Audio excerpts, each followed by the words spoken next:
Dans notre univers, lorsqu'on passe d'une perspective immobile à une perspective en mouvement, ou vice-versa, ce changement de perspective est représenté par ce qu'on appelle les transformations de Lorentz, une sorte de rotation comprimée et étirée de l'espace-temps qui a été implémentée mécaniquement dans cet objet, le globe d'espace-temps.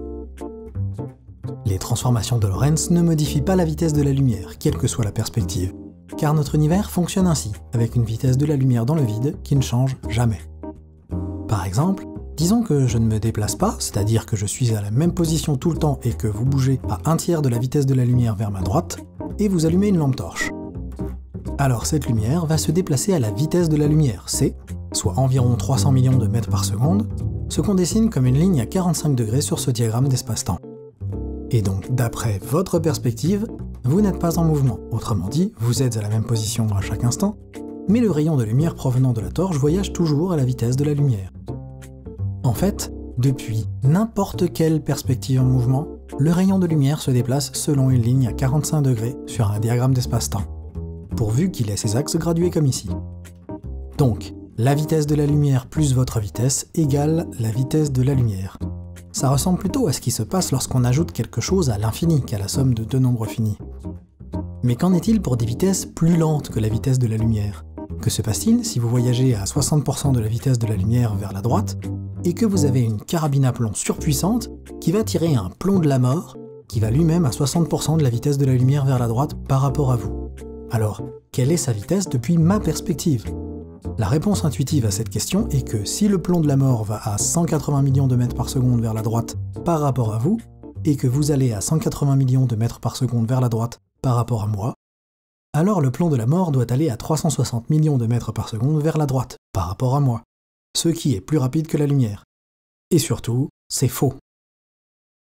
Dans notre univers, on ne peut pas simplement additionner des vitesses lorsqu'on change de perspective. C'est presque le cas pour des choses qui bougent beaucoup plus lentement que la lumière, ce qu'on va voir juste après, mais en général ce n'est pas comme ça que notre univers fonctionne. Voici un diagramme d'espace-temps de votre perspective, où vous tirez un plomb de la mort vers la droite à 50% de la vitesse de la lumière, c'est-à-dire qu'il met 4 secondes pour aller là où la lumière irait en 2 secondes.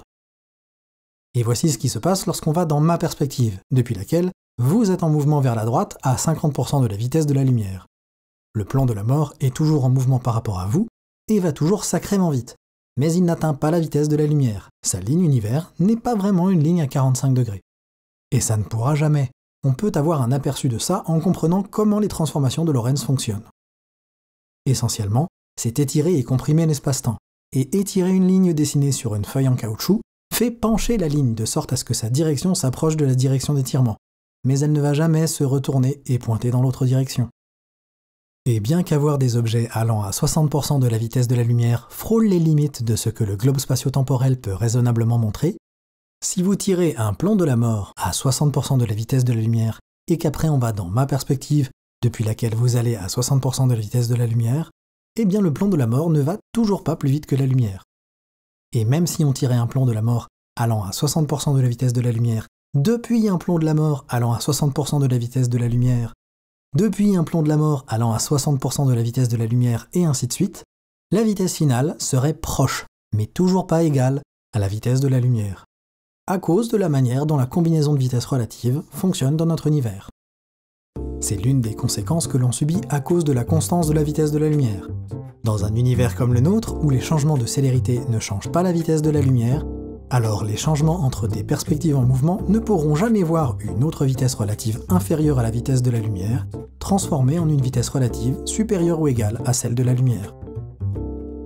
Si on a un objet qui bouge à une vitesse v par rapport à votre perspective et que vous bougez par rapport à moi avec une vitesse u, alors l'équation qui décrit précisément la vitesse à laquelle l'objet bouge dans ma perspective est v depuis ma perspective égale v depuis la perspective en mouvement plus u, tout ça divisé par 1 plus v dans la perspective en mouvement fois u sur c au carré, où c est la vitesse de la lumière. Vous pourrez remarquer que si vous remplacez une des vitesses v ou u par la vitesse de la lumière, l'équation donnera toujours la vitesse de la lumière, quelle que soit la valeur de l'autre vitesse. Et tout ça vérifie bien l'histoire de « la vitesse de la lumière est toujours constante ». Vous remarquerez aussi que si les deux vitesses sont inférieures à la vitesse de la lumière, l'équation donne une réponse inférieure à la vitesse de la lumière, ce qui correspond à ce qu'on disait tout à l'heure sur le fait qu'ajouter des vitesses relatives ne peut jamais aboutir à une vitesse supérieure à celle de la lumière. Et enfin, vous remarquerez que si les deux vitesses sont très faibles par rapport à la vitesse de la lumière, alors le terme v fois u divisé par c carré au dénominateur vaut grosso modo 0. Et donc tout ce bazar vaut grossièrement v plus u. Et donc, pour des vitesses très faibles, on peut simplement les additionner. Mais pas pour des vitesses proches de la vitesse de la lumière, non. Notre univers est bien plus subtil que ça.